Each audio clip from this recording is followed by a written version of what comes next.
Here is the situation with the Drake and Kendrick Lamar conflict, and I want you to actually sit down for this one. Because what is about to be walked through is not the kind of story you hear on the average hip-hop channel. It is not the kind of story that gets touched on cable news.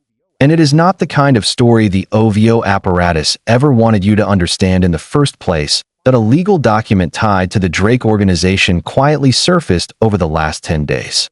And the language inside that document is, in the most honest analytical reading anyone can give it, the loudest unforced error that Drake's side has produced since the night, Not Like Us, first detonated on streaming. Most of us are not attorneys. I am not an attorney. But Drake's lawyers were betting that nobody outside the building would ever sit down and actually read what they wrote. Somebody on the outside read it. And what they found inside that filing has rearranged the strategic map of this entire feud in favor of Kendrick Lamar. So before we go any further, be sure to leave a like, subscribe, and hype up the video, because the deeper we go into the paperwork, the wilder the picture gets. Let me lay it out. Within the last weekend, a filing connected to one of the Drake-aligned legal entities ended up in a place where eyes other than the intended eyes were able to look at it. I want to be precise about that, because the apparatus around Drake is not one entity.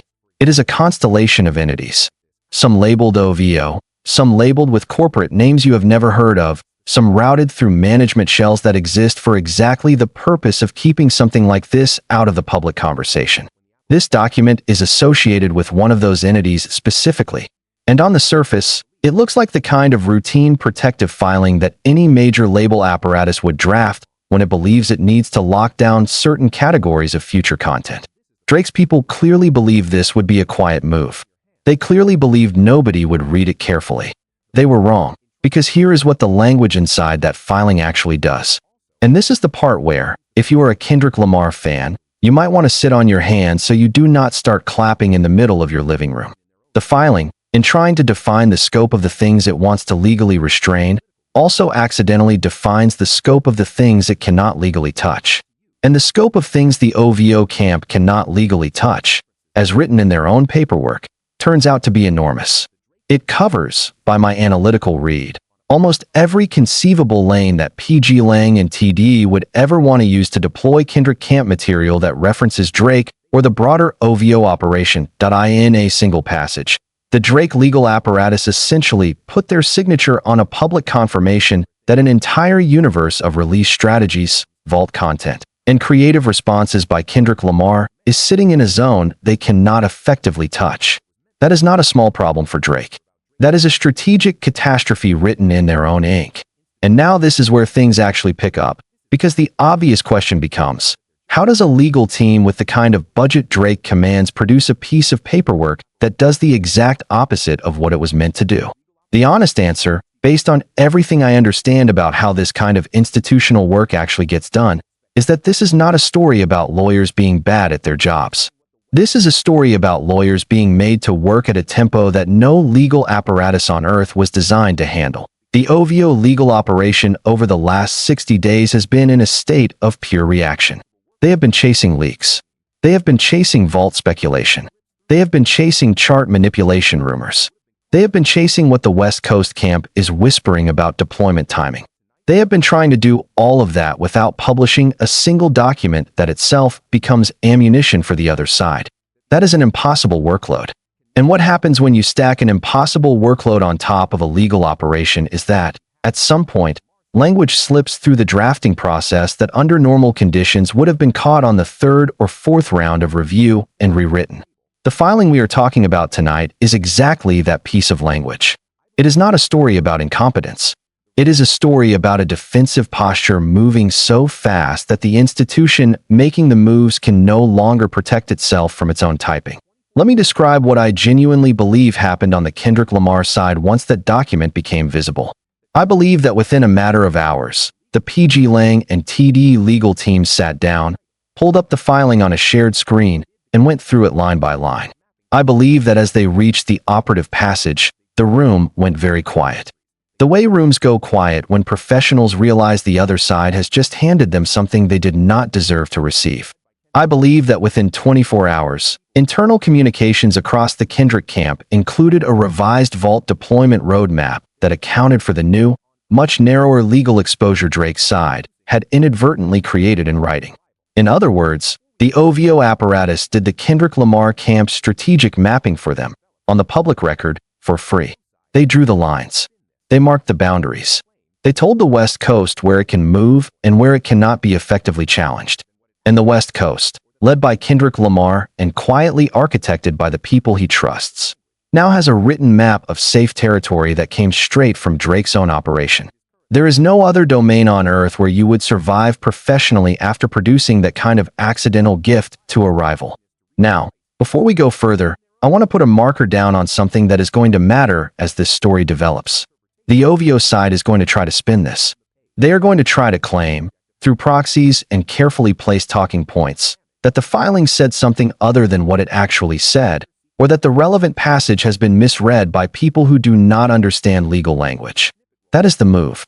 That is always the move when Drake's apparatus gets caught doing what it is currently being caught doing. But the language is the language. The paragraph is the paragraph. And anyone with a copy of the filing and a willingness to read it twice can verify on their own exactly what Drake's lawyers gave away. It is not a matter of interpretation. It is a matter of reading the words on the page. And while we are on the subject of how Drake's operation responds to its own self-inflicted damage, can we just take a moment to acknowledge what an absolute losing sequence of events the last 60 days have been for his camp? You had Drake trying to push another snippet rollout to manufacture cultural relevance and getting laughed at by the timeline. You had Drake trying to engineer chart placement through promotional bundling and getting visibly outpaced by Kendrick Lamar without Kendrick even running a campaign. You had Drake's camp leaking and counter-leaking and trying to bait responses from a West Coast that simply refused to take the bait. And then, in the middle of all of that, you had Drake's lawyers hand the other side a written confirmation that an enormous category of future Kendrick Lamar releases is sitting in untouchable territory. There is no version of this where the OVO side comes out looking like the smarter operation. There has not been a version of that for a very long time. So let me get into the deeper question, the one that actually matters for understanding the entire shape of this conflict, not just this one filing. The deeper question is what this episode tells us about the limits of Drake's entire institutional playbook. For more than a decade, Drake's camp has relied on a particular pattern. When the music is not winning, you deploy the institutional muscle. You deploy the label leverage, the media relationships, the legal machinery, and you use those instruments as a deterrent to keep the cultural conversation pointed in directions that benefit Drake and to bury directions that do not. That pattern worked when Drake was operating against opponents who did not have comparable institutional firepower. It worked when opponents were independent, underfunded, underlawyered, without a major label umbrella standing behind them. None of those conditions describe Kendrick Lamar. None of them describe PG Lang. None of them describe TD.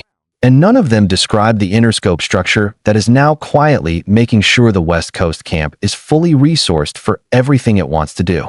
The OVO side brought a playbook from a previous era into a battle being fought under new rules, against an opponent who has equal or superior institutional muscle, and who has chosen very deliberately to refuse to fight on the legal terrain at all. The Kendrick Lamar camp has, from the start, kept this conflict in the cultural domain. In the records, the imagery, the performances, the meaning, the kind of artistic statement that resonates with audiences and not with judges. The OVO apparatus, by contrast, has spent 2 years trying to drag pieces of this fight into a courtroom, into a defamation theory, into a label grievance theory, into anything that converts a cultural battle into an administrative one. And every time they have tried that conversion, they have either lost ground or, like this week, produced exactly the kind of self-inflicted strategic gift we are looking at right now. The lesson is real. Legal infrastructure is not strategy. Legal infrastructure is a tool that supports strategy. The moment you start treating the tool like it is the strategy itself, you start producing filings that hand your enemy a map. And the West Coast side knows that. Kendrick Lamar knows that. The people around him have known it from the beginning.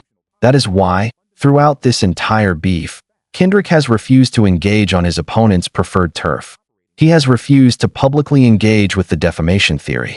He has refused to acknowledge the chart manipulation theory in any direct way. He has refused to enter the legal venue at all. He has kept the fight in the place where it was always going to be settled, which is in the cultural ear of the audience, in the rotation, in the festival sets, in the strategic use of vault material, in everything that does not require a judge to validate it. By keeping the fight there, Kendrick has forced the other side to either follow him into that terrain, where they keep losing, or retreat into the legal terrain, where they keep producing self-inflicted disasters like the one we are talking about tonight. Now, let me say a few words about the people whose names are tied up in this.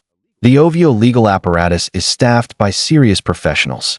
I am not someone who enjoys taking shots at attorneys for doing what attorneys do. But even serious professionals will eventually produce defective work product when placed inside an institutional posture that is fundamentally reactive, fundamentally fast, and fundamentally exposed.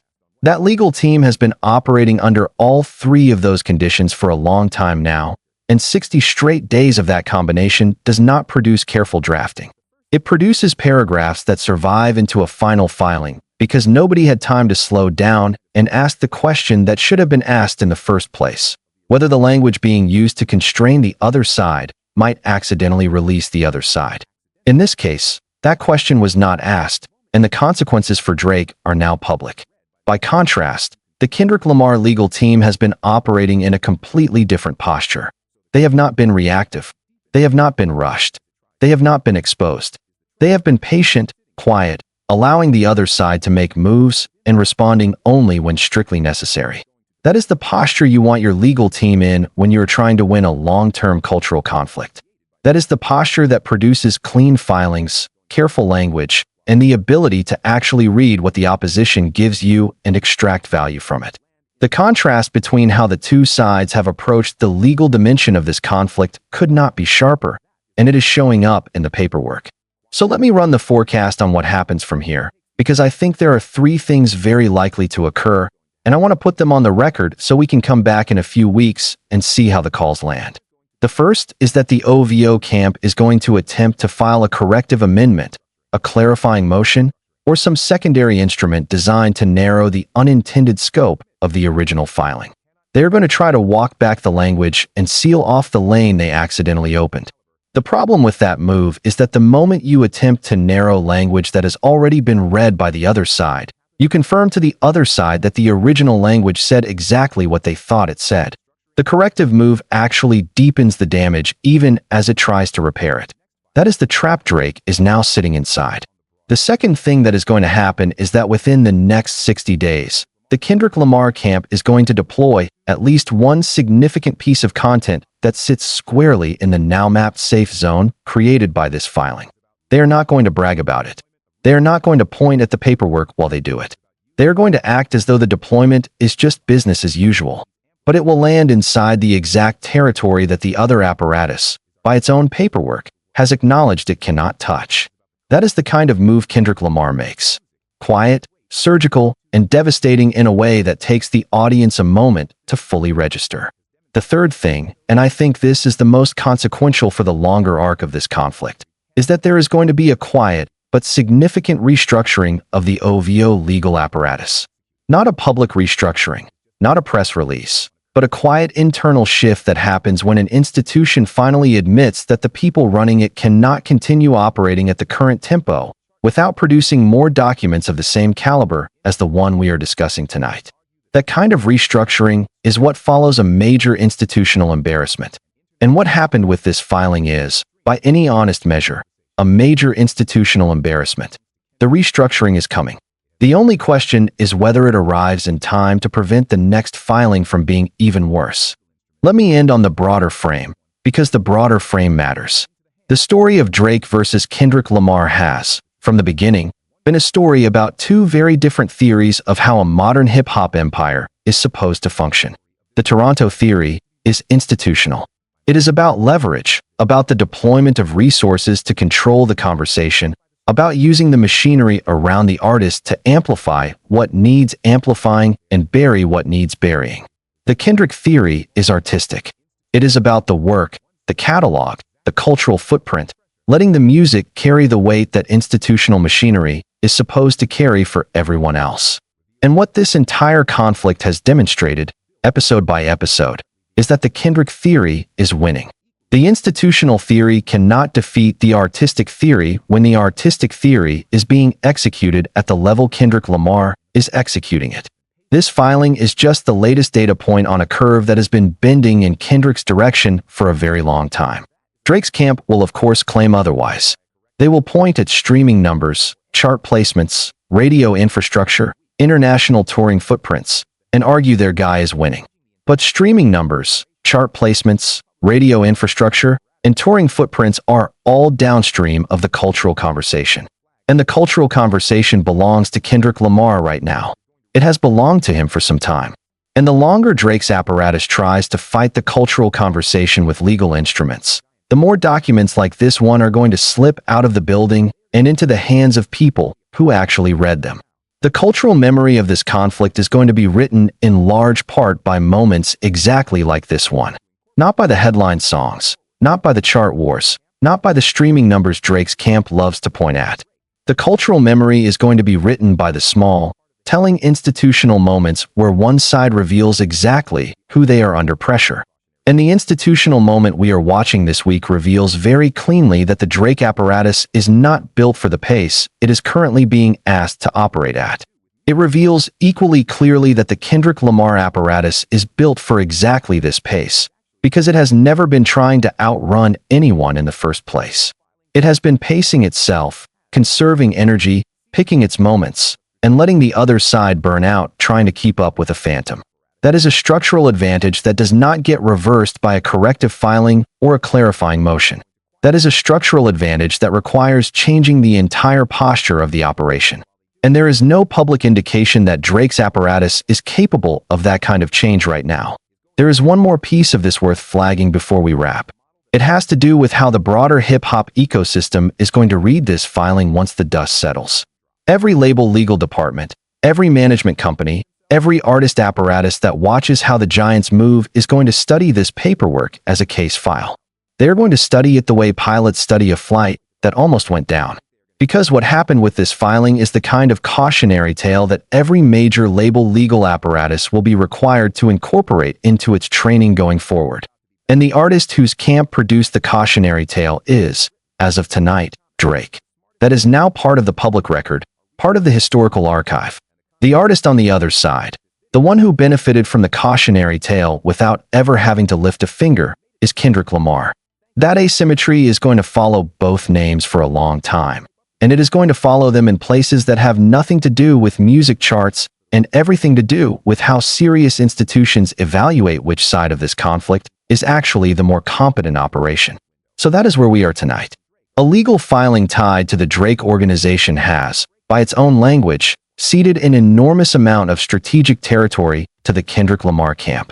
The OVO legal apparatus is going to try to walk it back, and the walking back is going to make the damage worse. The Kendrick Lamar camp is going to quietly exploit the territory that has been ceded and do it without ever pointing at the filing while they do it. And the entire institutional model the Toronto operation has been running on for more than a decade is going to look, over the next 90 days, increasingly like a model that belongs to a previous era of the music business and not to the one Kendrick Lamar has been building since the day Damn dropped. Drop your read in the comments. Did the other side outsmart themselves into a corner this week? Or do you think there is somebody inside that operation who quietly wanted this exact filing to slip out? Do you think the Kendrick Lamar camp is going to publicly point at the language? Or do you think they are going to keep their mouths shut and just exploit the territory? Do you think the Toronto apparatus survives the next 90 days without a second self-inflicted strategic disaster? Or are we about to be back here next month talking about the next paragraph that should never have been written? Let me know in the comments, because the conversation that gets built underneath this video is going to shape how the next phase of this story actually moves. If you made it to this point, thank you for watching. Leave a like, subscribe, and hype up the video if you have not already. It really does help, and it makes a massive difference for the work going into these breakdowns. And if you want to see exactly how the West Coast camp has been quietly positioning Kendrick Lamar's next deployment window, and why the people around Drake are already nervous about what is coming, check out the suggested video. I will see you on the next one.